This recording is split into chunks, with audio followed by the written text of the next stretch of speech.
শান্তি প্রতিষ্ঠায় সক্রিয়ভাবে অংশগ্রহণ করে আসছে। বর্তমানে শান্তি রক্ষা কাজে বাংলাদেশ সেনাবাহিনীর 4,880 জন, নৌবাহিনীর 343 জন, বিমান বাহিনীর 396 জন এবং পুলিশ বাহিনীর 199 জন সহ সর্বমোট 5,118 জন শান্তিরক্ষী বিশ্বের বিভিন্ন দেশের 9টি শান্তিরক্ষা মিশনে নিয়োজিত রয়েছে। পুরুষ সদস্যের পাশাপাশি আমাদের নারী শান্তিরক্ষীরাও অগ্রণী ভূমিকা পালন করে চলেছেন। অদ্যাবধি বাংলাদেশ সশস্ত্র বাহিনী ও পুলিশের সর্বমোট 3,645 জন মহিলা শান্তিরক্ষী সফলভাবে শান্তিরক্ষা কার্যক্রমে অংশগ্রহণ করেছেন। বর্তমানে 444 জন মহিলা সদস্য শান্তিরক্ষার কাজে সক্রিয়ভাবে নিয়োজিত রয়েছেন।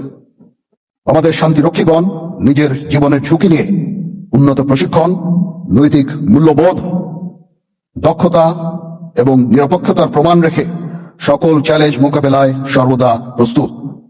আপনারা জেনে আনন্দিত হবেন যে সম্প্রতি আমাদের একটি হেলিকপ্টার কন্টিনজেন্ট অন রোলে কঙ্গো মিশনে মোতায়েন রয়েছে।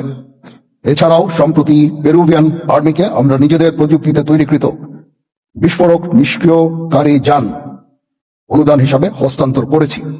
এছাড়া সেন্ট্রাল আফ্রিকান রিপাবলিকে আমাদের অনুদান ও তত্ত্বাবধানে একটি কমিউনিটি ক্লিনিক প্রতিষ্ঠিত হয়েছে, যা স্থানীয় জনগণকে স্বাস্থ্যসেবা প্রদান করে যাচ্ছে।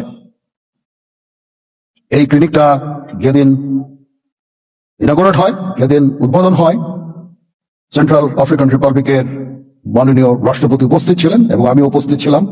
আমরা একই সাথে এই ক্লিনিকটা উদ্বোধন করেছি এবং সেন্ট্রাল আফ্রিকান রিপাবলিকের জনগণ এবং মাননীয় রাষ্ট্রপতি আমাদের কাজে অত্যন্ত সন্তুষ্ট হয়েছেন এবং আমরা এভাবে সেবা প্রদান করে যাচ্ছি।